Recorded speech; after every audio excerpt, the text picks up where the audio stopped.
Welcome to the Cop Shop Podcast, our weekly compilation of police report oddities and curiosities.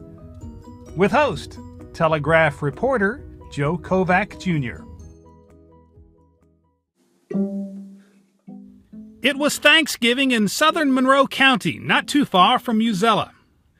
That evening, a sheriff's deputy was called to what an incident report describes as a disorder at a house along Georgia 74 near State Route 42. A person who lives there, a 43-year-old woman, said her nephew, who's 26, quote, became upset when she told him he would have to wait before he dug into his Thanksgiving dinner, the report notes. He asked her if he could eat, and she, for reasons not mentioned in the deputy's write-up, told him not yet. The nephew got mad and left, but soon returned. The aunt locked him out. The report says that's when the nephew punched and busted one of her windows. The nephew was gone when the deputy got there.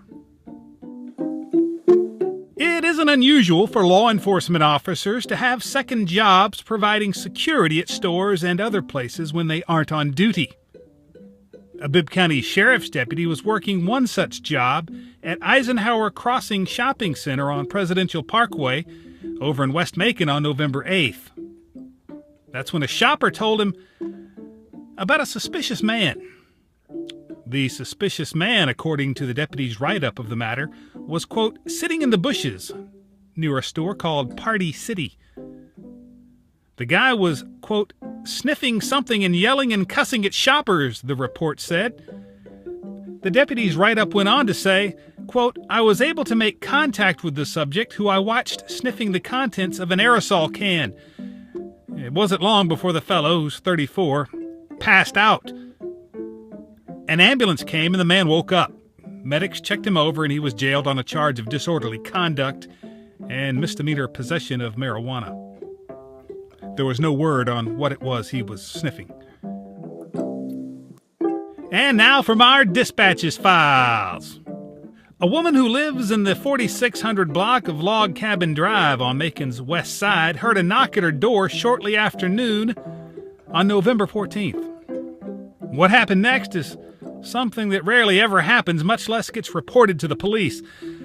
The woman opened her door and a man standing there, a neighbor whose name she wasn't sure of, for no apparent reason squirted lighter fluid into her apartment and took off running. A Bibb Sheriff's dispatcher's radio call to a deputy the evening of December 6th informed the officer of a situation somewhere in Macon that involved a dog tearing into someone's laundry. The radio call sounded something like this. The dog is pulling the clothes off the line and dragging them in the yard.